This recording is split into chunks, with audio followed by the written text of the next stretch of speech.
Late colonial life. This chapter, in my take on it, is that in some ways it revisits the themes from last chapter, which were about these reforms, the Bourbon and the Pombaline reforms, the kinds of things that they were trying to do in the colonies and also pay for their wars, which did in some ways modernize the colonies, but it created a taxation burden and it led to a number of rebellions basically across, you might say, across the Americas. And one of the interesting things about the way these rebellions were phrased from the very beginning and in different places is their chants would often be, "Long live the king, but down with bad government."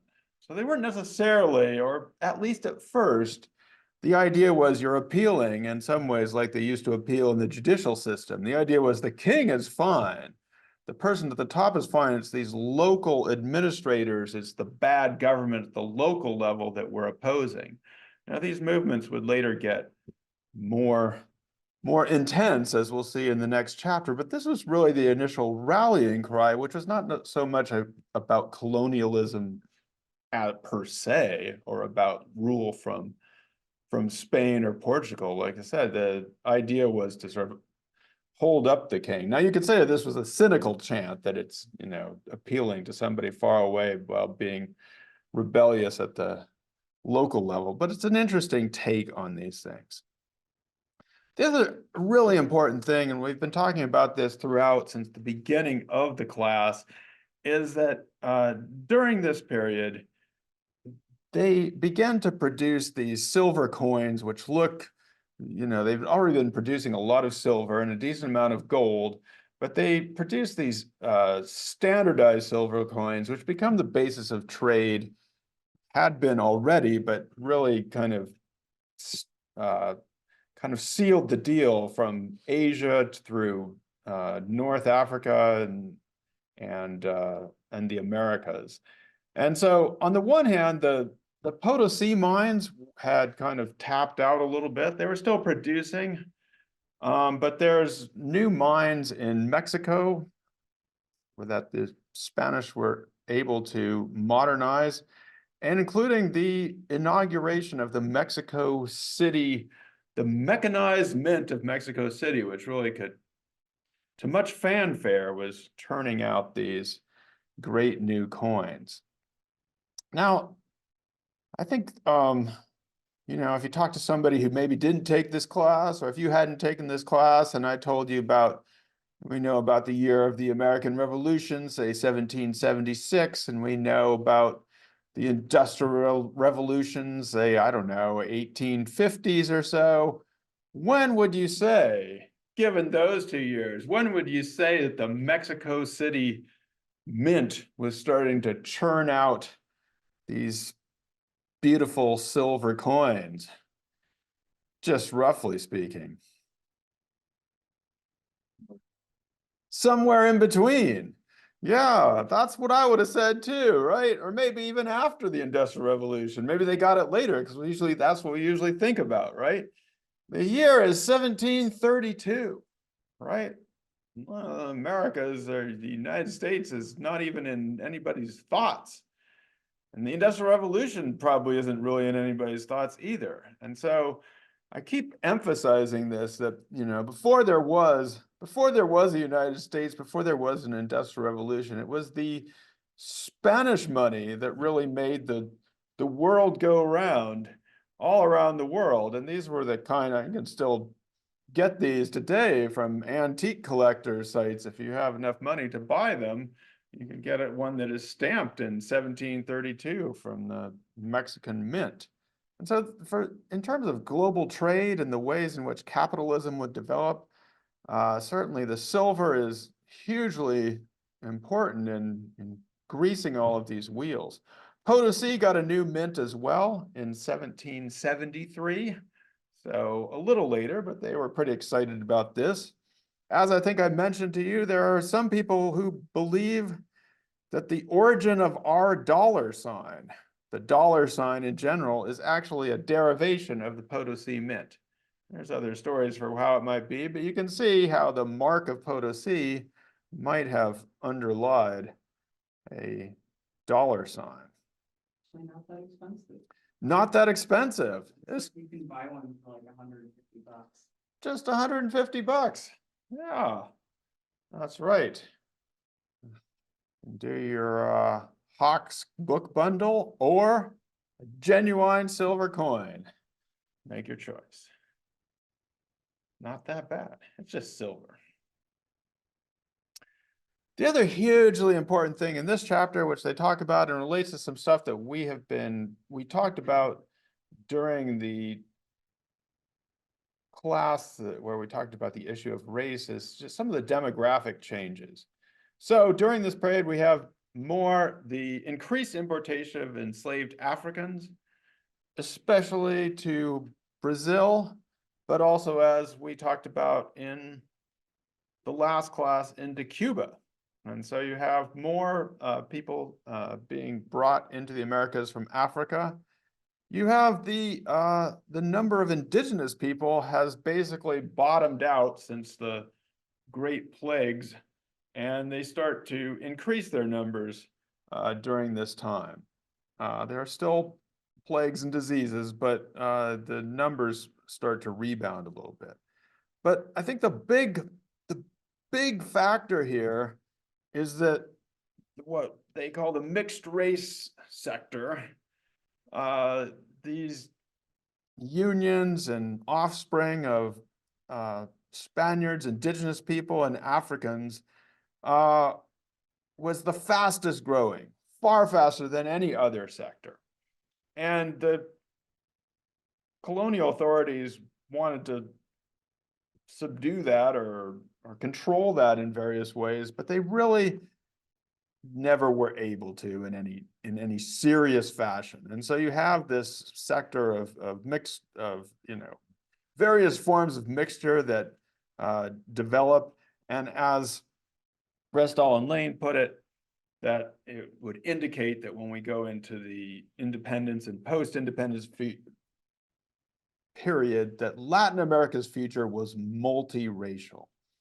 It was diverse from the start of the era, and it would become more and more so as we went along. And what is interesting about places in Latin America is that mestizo, or being mixed, is itself a category of identity. It's how somebody might identify themselves. If you ask, what are you? They would say, well, I'm mestizo, mixed. And there's not sort of a quantification of that. You don't say I'm a quarter or an eighth. It's just, hey, we're all kind of mixed. And there's various phrasings for this in different Latin American countries today, about how mixed up people are. Now, it is true that this is often they're trying to be mixed on the way to still this idea of being light-skinned is valued and whiteness in general. So it's not necessarily a pure, what we might call a celebration of mixture, but it is, interestingly, I think, a category which people simply identify as or say they are. And again, that I think the big contrast is with what happened in the United States.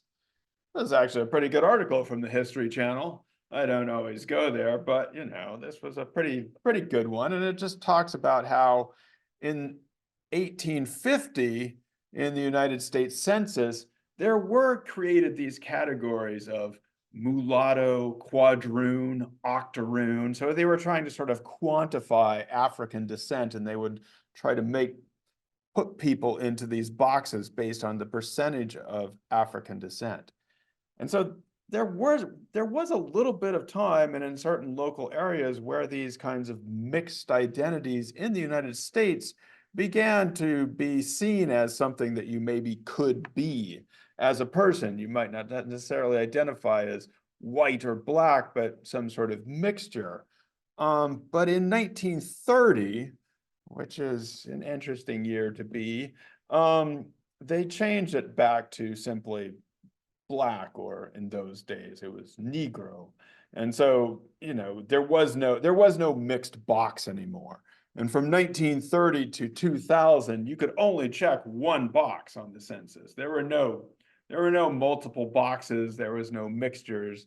You had to check one box. And for the most part, it wasn't just you who was checking the box. It was the census taker who was looking at you and checking a box. So this is how, at least officially, race was done in the United States, which is quite different than in Latin America. In the year 2000, things changed and people could check off more than one box, and they could check off it themselves instead of having somebody tell you what you are. But this is, again, quite different than the mestizo category in Latin America. We also have, there are various accounts of rebellion, bless you, in this chapter, but one of them that I wanted to focus on a little bit here is what is called the Great Andean Rebellion. Now, Restall and Lane also subtitles this as The Inca Strikes Back. And I put a little question mark in that Inca part because that was one of the disputes, is that the leaders of the rebellion claimed to be Inca royalty, but the descendants of Inca royalty actually wanted to crush them because they saw them as upstarts. So again, we see this interplay that we talked about in past classes about native allies and native allegiances and different ways in which that was divided. And this is perhaps another case of it. So it's not really the Inca as a whole, but it was a huge rebellion during the time, and it kind of caught the colonial authorities off guard. And it was led by two people, one of whom people changed their names all throughout rebellions, but this person became known as Túpac Amaru. And he was married to a woman named Micaela Bastidas, who also was of indigenous ancestry. There's a pretty good tweet thread on this, which talks about this as, the biggest indigenous uprising in the Americas. So there were various versions before we get to Simon Bolivar, the official George Washington type liberator of Latin America. We should consider that some of these more popular revolutions were in the works, or they were being there were other things going on than simply elite-led independence movements. Even to this, well, maybe not to this day, but Túpac Amaru becomes this sort of legendary figure, a sort of the figure of indigenous resistance and revolution. And I don't know that much about this famous rapper, but his mother, according to Restall and Lane, was an African-American activist in the 1960s and chose Túpac Amaru as a sort of inspirational name for him. So you can see how this area, still to this day in faraway places, inspires people to name their children and have great hopes for them. Which leads us into, I think, back into the motorcycle diaries, which we started in the last class. And they started out here in Buenos Aires. And one of the things we were looking at here is just the varied landscapes and people of the Americas, of Latin America, here South America in particular, which we often don't get a chance to see. We saw the city of Buenos Aires. We saw that place where they went to that was basically is like, where are we? Fucking Switzerland or something, And so you see that, there was this huge German migration and Italian migration into Argentina. So you see them talking to people in Spanish who have these very German or Austrian sounding last names. And, then they cruise around through Chile where it's like snowing and stuff. And there's that great fish market, and they're coming up the Andes. And up until now, I think up until this scene, we've seen that, Ernesto or Che Guevara was, you know, seems to be a thoughtful asthmatic person, but, you know, they just seem to want to travel around and and get laid, basically. So, you know, they're not being extremely thoughtful here, but we're now heading into this area. We stopped it just before there's going to be a scene where they start talking to some itinerant miners, and then we're going to arrive at some Inca architecture. And this is actually where sort of the same places where the great Andean rebellion occurred and has been so inspiring for people in different in different areas of Latin America. So, and then they'll go also into some of the tropics. So we'll get to see some tropical territory and that kind of stuff.